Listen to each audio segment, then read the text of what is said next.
Today we're wrapping up a series on our Papua New Guinea coffee. We've been roasting on various roasters, and the Behmor is our next roaster to try and get a similar tasting profile that we got on the drum roaster here, that we tried to do on the fresh roast, as well as the popper and the hive.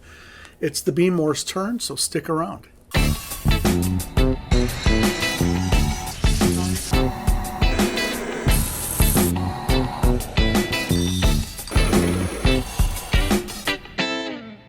All right, thanks for joining me today.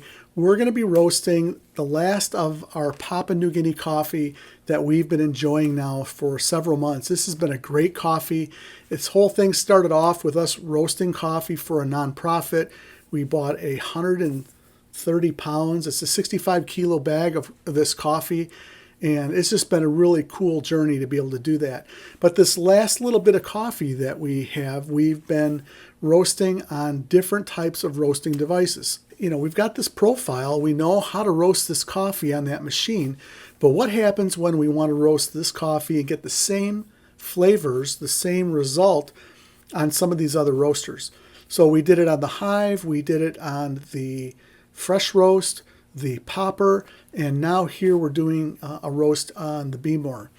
And one of the things that I'm doing is I'm looking at the bean color, and I'm correlating the bean color with my other roasts from the drum roaster and some of these other roasters.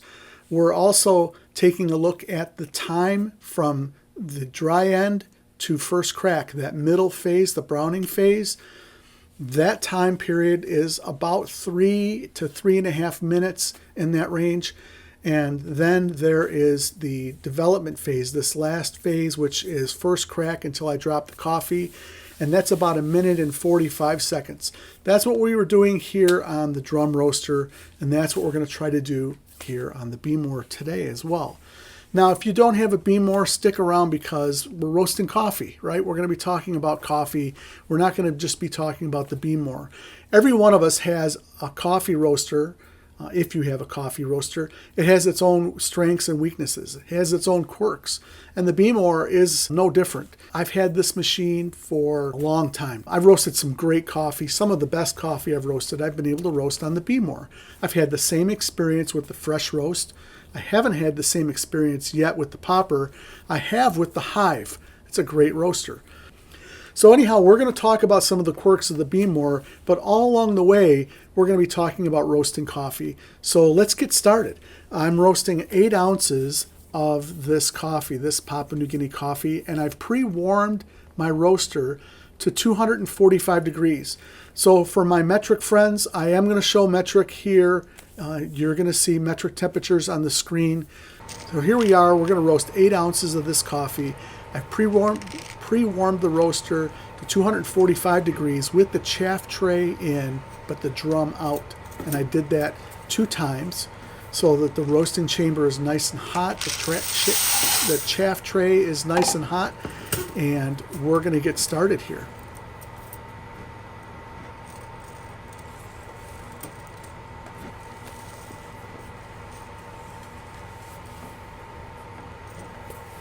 One other thing while we're waiting for the machine to get to its last optimal temperature, which is going to happen real quick here, I've got 2 probes I'm going to be using Artisan. The front probe you can see right now through the window in the front to the left. That is going to be our bean temperature. And then the other probe is the exhaust temperature. That's to the very far back above the light, out of the way of the light, so that it's not influencing the probe itself. It's high. It's where all the hot air is rising to, so we should definitely see a difference in temperatures between these 2 probes. Artisan is going to read different temperatures than the Behmor temperatures. All right, so here we go. I'm going to hit the start button and the charge button at the same time. So I did that for both Artisan and the Behmor. I'm hitting P5 for manual 100% power, and I'm going to hit the drum to give me our drum at the highest speed that the Behmor can handle.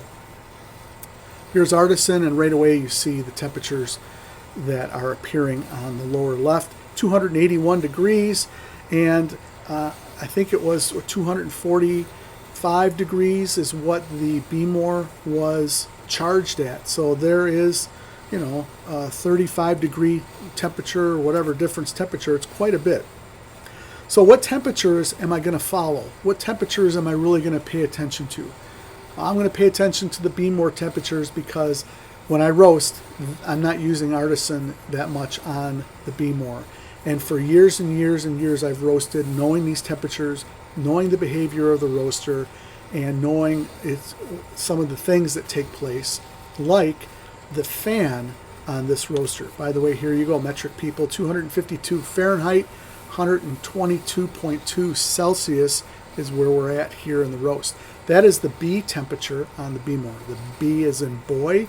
We are going to be looking at A temperatures a little further into the roast. All right, so one of the quirks with the Behmor is the fan. There's a internal fan here that kicks on, and this fan is used to help circulate air so you can get more of this convection type roasting involved on the Behmor. And that's a great thing, but depending upon how much coffee you're roasting or the setting you choose, I chose a ½ pound setting here on the Behmor. That fan's going to kick on at 5 minutes. If I chose a 1 pound setting, the fan would kick on at, I think, 7 minutes. So I stick with the 5 minute fan kicking on because it influences the temperature of the roaster. And this is something that's debatable. I've had a lot of people tell me that it doesn't really affect it that much, that the temperatures actually increase. We're going to see what the probes show because the probes are reading temperatures. They might not be the same temperatures as the Behmor, but the Behmor is getting hotter, the probes are getting hotter, right? I mean, that's our correlation right now. So we'll keep an eye on that. Okay, we are checking our temperatures again at 2.5 minutes, and we are at 286 degrees, 141.1 Celsius. The bean temperature, the A temperature, 53.9 Celsius, which is 129 degrees. That temperature won't change until the fan turns on for that A temperature. And then we start to see temperatures climb on the A temperature. So we're at 3 minutes, and what am I thinking about while I roast this coffee? One, I'm getting good progress. I'm looking at where my temperatures are headed. I've got a target dry time between 5 and 6 minutes, probably towards the latter end of that, because that's just the capabilities of this roaster. If I roasted less coffee or if I tilted it on an angle, I could probably roast it more. I'm a little leery of this high intense light flashing right on the beans, but I don't have any science to say what kind of an impact it has. 306 degrees, so now we're getting close to this magic number that I have in my mind, because my roaster overheats once you get above 328 degrees or something like that. So at 320 degrees or even a little before, I'm going to back down my temperature. So let's keep an eye on that. I'm at 100% right now, and I'm going to back it down here. I'm looking at the temp. I'm getting close to the 320. So I'm going to decide to go to P4, and that way the temperatures won't climb as quick. And again, I just pushed it. Now I went to P3 because I don't want these temperatures to go over 325 degrees. And that's a quirk. That is a weakness of the Behmor. I see it as a little bit of a weakness. But at the same time, we can use these weaknesses to our advantage. So my goal is to try to hover at around 320 degrees, and then just before the fan kicks on, turn 100% power back on. And that's what we're going to do here. I'm checking to see where we're at as far as bean color goes. We still got a little bit more time to go, probably another 45 seconds to a minute, and then we'll be ready to call dry. But watch what's going to happen here. The fan's going to kick on in 3, 2, 1, bam. The fan just kicks on. Now I've dropped a couple degrees on my own because I backed down the temperatures, but watch this dip that takes place here. And then watch the Behmor temperatures, right? So we were at 316 or 318. Now we're at 315. It's going to go down to 306, I think, which is, about 10 degrees. On the Behmor, it's going to go down 10 degrees. In Artisan, it goes from about 385 degrees down to about 325 degrees. So about a 50-degree drop. And I saw that when I used Artisan the last time with the Behmor. When that fan kicks on, the temperatures drop. So yeah, but this can work to my advantage because I have got a lot of heat in this roaster. I've got a lot of momentum, a lot of light's been shining on these beans, and I want to be able to start to slow the roast down just a little bit because I need to work my way from the dry event, which just took place here a few seconds ago, 5 minutes and 57 seconds. And I need to start to slow the roast down a little bit. And what I mean by that is not have my temperatures, if my temperatures would have been up at 375, 385 degrees without dropping, then the time for me to get the first crack would have happened too soon. So by having these temperatures drop down and then have to have me climb back up a little bit, I'm okay with that. I mean, it's not ideal, but as far as time goes, it works out to my advantage because I've been able to slow my roast down. You know, I rushed to dry, and now I can slow my roast down a little bit here as we start to work towards first crack. So I mentioned that I'm looking for about a 3 minute to 3.5 minute time period for the middle phase, for this browning phase, the Maillard phase. And that would put us around 9 minutes or 9:30 for first crack. And so that's kind of where our target is, somewhere in that zone. Now look, we're back up to where we left off, 322 degrees, 161.1 Celsius. And the A temperature, I don't think I showed the A temperature on that, but the A temperature is climbing. It's pretty interesting. Here's the A temperature. And then I'll show them here the next time around on the LED. But watch the A temperature climb. All right, so we're going to aim for a first crack, like I said, between 9 and 9:30. And one of the things that all of us can pay attention to while we roast is the pace of first crack. I've talked about this in the past. It's hard for us to understand what we talk about momentum, how much momentum is in the roast.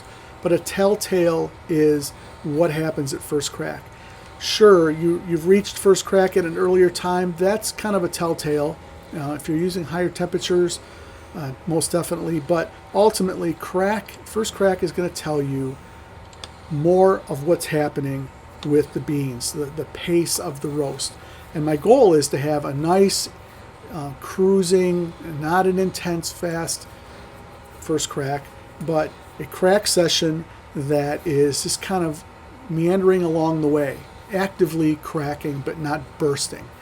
All right, one little quirk about Artisan right now is that, and it's not Artisan, it's me, this profile that I'm using for Artisan wasn't the right one for the Behmor. And so, what's happening here is something, I think the roaster thought that it was going to drop the coffee, or it thought it reached first crack or something like that. And so I needed to make some changes.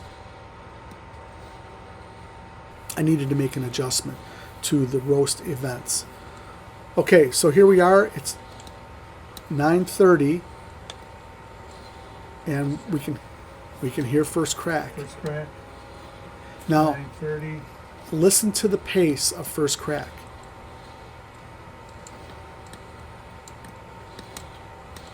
It's not exploding, going crazy, but it's consistently cracking. Again, here I need to mark first crack because it wasn't marked properly because, like I said, the profile settings that I'm using in Artisan weren't right.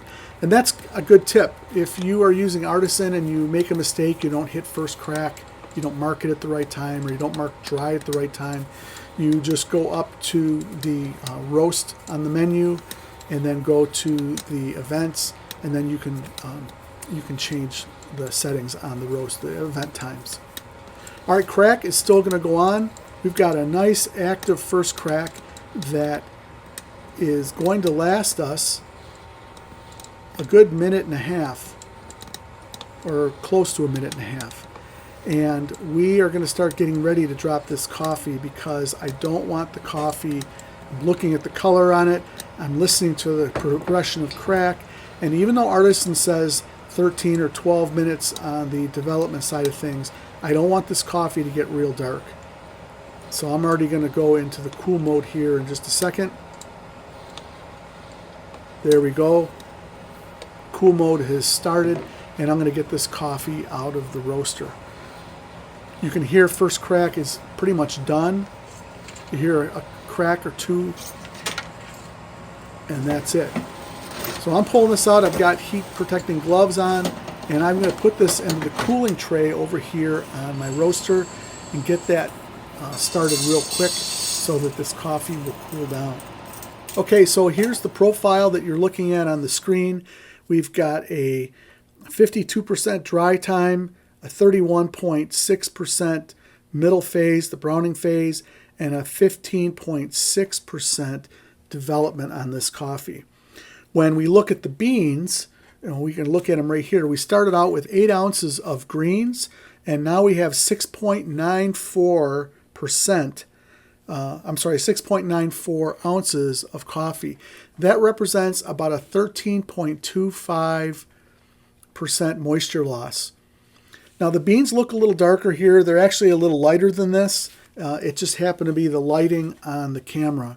If we go to the next picture, you'll be able to see the bean color of the different roasts. So you'll see the popper roast, I think, is the one on the left. The one on the right is the drum roaster right here, and then the one in the middle is the Behmor. The Behmor looks a little darker. Okay, so next we're going to end up tasting the coffee, but before we do that, there's a couple things that we talked about in my last video, and you should take a look at that. It's called Color is King, and it's a true statement. Bean color is really important. So watch that video, especially towards the end as we're comparing coffee. I ground the different coffees. You could see the different coffees in the light and could definitely tell the difference. And so a tip for you is to pay attention to color, and if you're roasting the same coffee over and over, when you get that golden roast, save some of those beans so that you can see the color of the beans. Grind some of them up, whatever you need to do so that you can see what that looks like. Also crack them open and make sure that the beans are roasted through consistently. And I did that here with the Behmor. I've done it with my other roasts. And sometimes you see some really weird things happen. You see the inside can be a little darker than the outside. And that may be because you rushed the roast so quick that it kind of had like an internal boiling of the moisture and you kind of scorched the inside of the bean. You can also look for roasting defects. Here on this roast, there were a few roasting defects. Some of the outer ends, the outer side of the beans, there was a tiny bit of charring on a couple of beans that I noticed, but all in all, it wasn't too bad. All right, so let's get to the taste, and then we'll talk more about the takeaways here with this roast.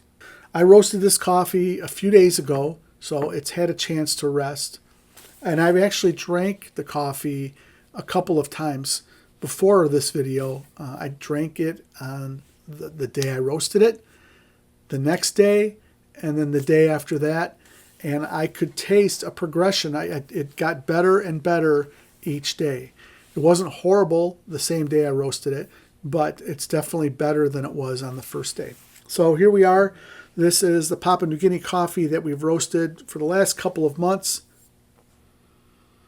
It smells like the Papua New Guinea coffee.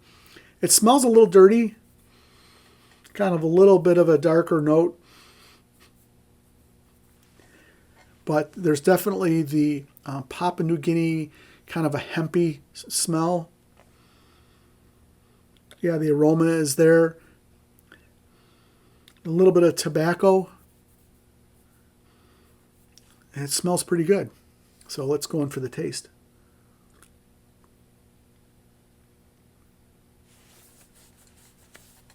A nice gentle acidity, just like on the drum roaster. Same thing with the fresh roast. But it's definitely got a dirty, lingering taste on the tongue. And I think that's the darker note that's coming through.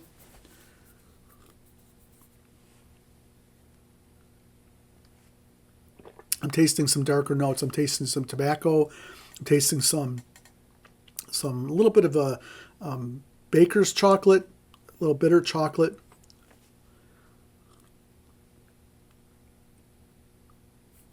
And I'm getting like a lime kind of a rind, a little bit of a lime rind tartness, and a tiny bit of sweetness. I'm not getting a ton of sweetness out of this cup, and it's probably because it is a little darker. This is a drinkable coffee. It's pretty good, but it's definitely not as good as the drum roaster. It does follow some of the same tasting notes, but on the darker side. Those notes are more towards the darker side of what we experienced with the drum roaster. Okay, so what would I have done differently with this roast?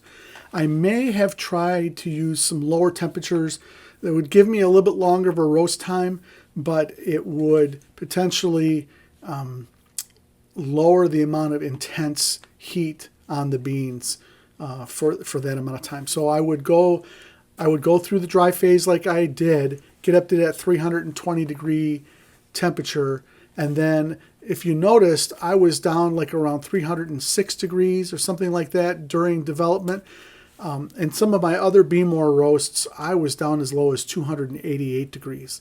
The roast would be a little longer, but I think I would have definitely backed off the heat. I think I went down to P2 at one point on this video because I did have quite a bit of momentum. I wasn't flying through first crack. You heard the crack intensity. It was not a big burst, but I think that if I would have lowered my temperatures a little earlier during the browning phase, then I would have had a lower overall temperature, bean temperature, that may have helped me out. So that's what I would try next. All right, some questions for you before we go. Have you looked at bean texture to help you determine the level of your roast? We talked about the wrinkles in there, the smoothness, the shininess of the bean. Have you looked at bean size, if the beans swell, to determine the temperature or the roast level of your roast? And of course, color itself. We talked about that in the last video. Color is so important. Color is the one thing that you can use to go from the same coffee from roast to roast to roast and determine like an end temperature. You may not know the temperature, but you'll know which coffee has been roasted more based on the bean color. It's pretty interesting. So share your thoughts on that. Have you ever done comparisons with that? Have you ever looked at the texture? I'd love to hear your comments. For those of you that have a Behmor, have you had challenges when it comes to controlling your roast through first crack? And I guess that's a good question for anybody that roasts. Have you noticed the pace of your first crack when you get there, whether it's really hard and fast or whether it's slow and kind of meandering? And have you correlated that with the momentum you have in the roast? Have you thought about that? Share your comments. Well, I hope that these things have been helpful for you. I'm glad you guys joined me today. Thanks for watching my videos. If you like what you've seen, hit the like button. Please hit the like button. And if you are a watcher and not a subscriber, please subscribe now. That would really help out my channel. I appreciate it. Thanks for joining me today, and I hope you guys have a great week roasting. We'll see you next time.